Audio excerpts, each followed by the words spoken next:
This is Janae Lee presenting an espionage case study on Adolf Tolkachev, a CIA volunteer asset between 1978 and 1985. Overview and timeline. Adolf Tolkachev worked for the Soviet Union's Scientific Research Institute for Radio and Engineering in Moscow. In 1977, he began attempts to make contact with U.S. embassy workers in order to share Soviet military documents. He was successful in sharing numerous documents and photographs between 1978 and 1985. The U.S. Air Force estimates the documents Tolkachev provided saved the U.S. government nearly $2 billion in research and development.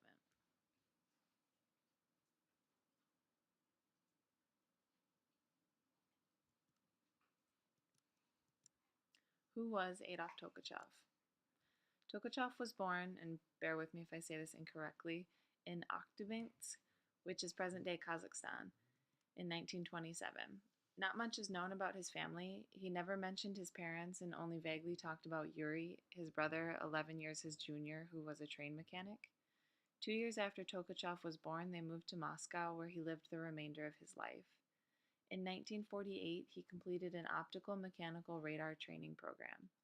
In 1954, he graduated from the Kharkov Polytechnic Institute and began working for the Scientific Research Institute of Radio Building.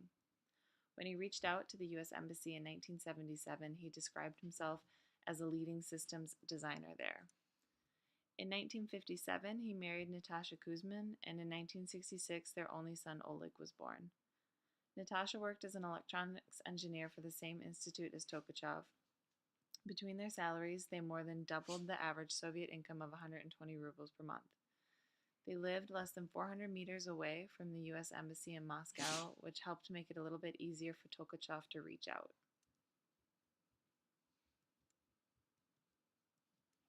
Motivation. Tolkachev's motivation to give information to the United States stems from the suffering of his wife Natasha's family. Natasha's grandfather was a successful businessman in Denmark, and her mother was arrested for subversion after a visit to her father. She was executed when Natasha was only 2 years old. Her father refused to denounce his wife and was sent to work in labor camps for many years. Natasha was sent to an orphanage and didn't see her father again until she was 18. He died a few years later. Tolkachev had become disillusioned with Soviet politics and their, quote, hypocritical demagoguery, unquote. He initially wrote leaflets to distribute to dissident circles, but realized this could at best cost him his job and at worst get him arrested. In a letter he wrote in 1979, he described his motives and noted that he could have reached out to the Chinese embassy. However, he had, in a sense, fallen in love with America. Despite having never seen America, he realized from what he had heard it was a place he would rather live.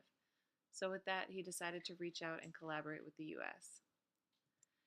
It's worth noting that money was not a motivator for Tolkachev, though at times he requested large sums. In October of 1979, he asked for a few $1,000,000, figuring he had saved the U.S. at least that in research and development, and had cost the Soviets billions in new technology development and installment. He never received payment anywhere near that amount, but he didn't mind.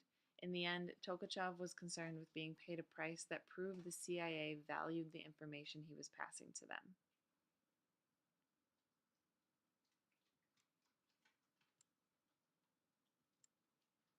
Tolkachev reaches out. Tolkachev had been planning his first contact for a while. He scoped out American vehicles being driven by Americans to assure no Russians would intercept his message. He did this by evaluating what the driver was wearing, saying no Russian chauffeur would dress the way Americans do. In January 1977, he approached an American car at a gas station, asked if the driver was American, and upon confirmation left a folded note on the passenger seat. The note stated he needed to discuss confidential matters with an appropriate American official. What Tolkachev didn't realize was that he was actually making contact with the CIA chief of station. Unfortunately, the KGB had been operating dangles at this time. Dangles consisted of agents that would volunteer information to Americans in Moscow in order to fish out CIA agents and expel them from country, as well as learn more about the CIA's methods of operation. Tolkachev approached the CIA chief again in February, actually banging on his car door to get his attention. The CIA chief, however, ignored him. 2 weeks later, he left another note. In December 1977, Tolkachev reached out for the fifth time and passed an unopened letter containing two typewritten pages of intelligence on Soviet aircraft electronic systems. CIA headquarters decided it was still too risky to return contact with Tolkachev. In February 1978, Tolkachev left information on how to contact him in order for him to give them the necessary personal information to confirm he was not KGB. At the same time, the Pentagon was requesting any information the CIA had on Soviet aircraft electronics and weapons systems, exactly what Tolkachev had given them in December. This resulted in approval for agents in Moscow to make contact with Tolkachev. Agents were able to phone Tolkachev using the contact instructions he had given. He would have preferred to meet and pass information in person, but the CIA refused in person contact and instead insisted on using dead drops. It took 5 months to develop a plan to get information from Tolkachev. Various phone calls were made to set up dead drops in order to get him the proper items to write secret letters capable of passing Soviet inspection.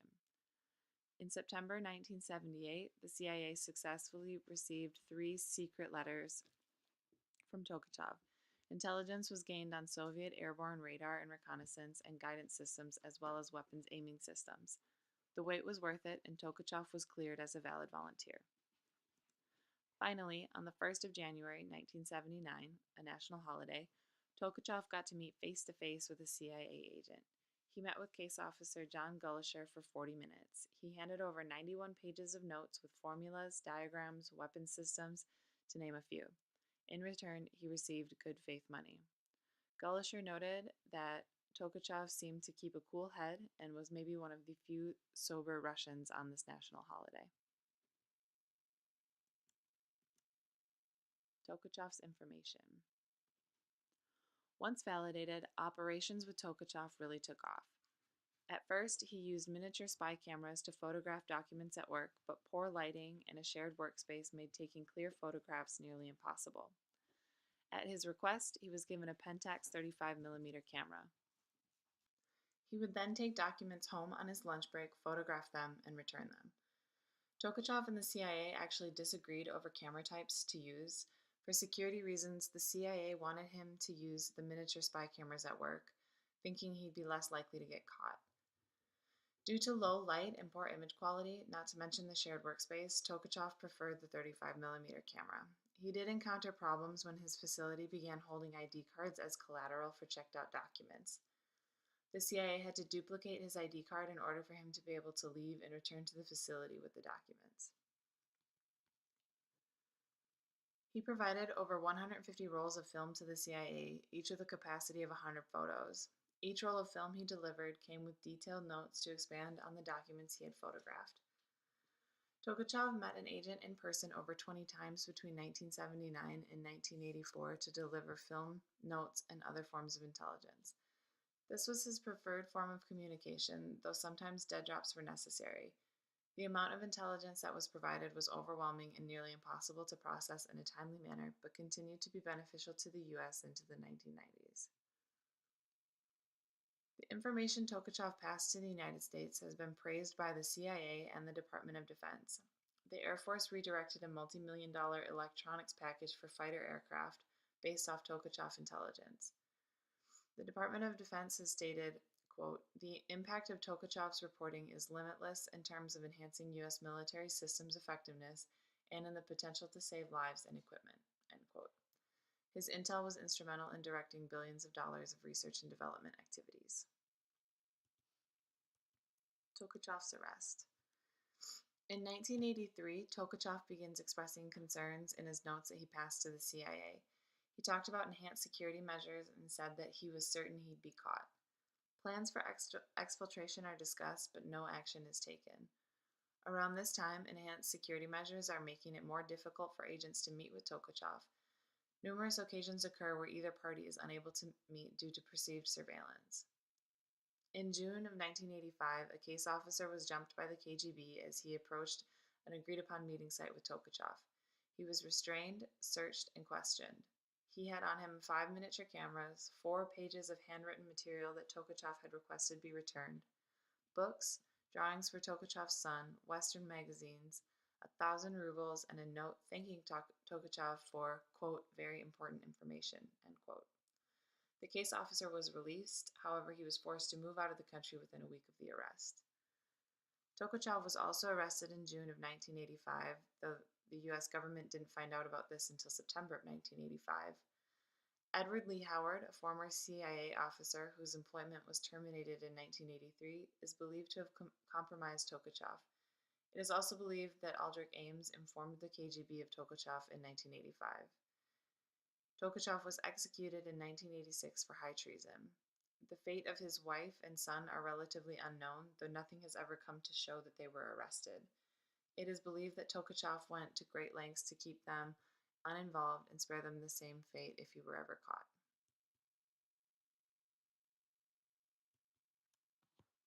Thanks for watching, and I look forward to answering any of your questions.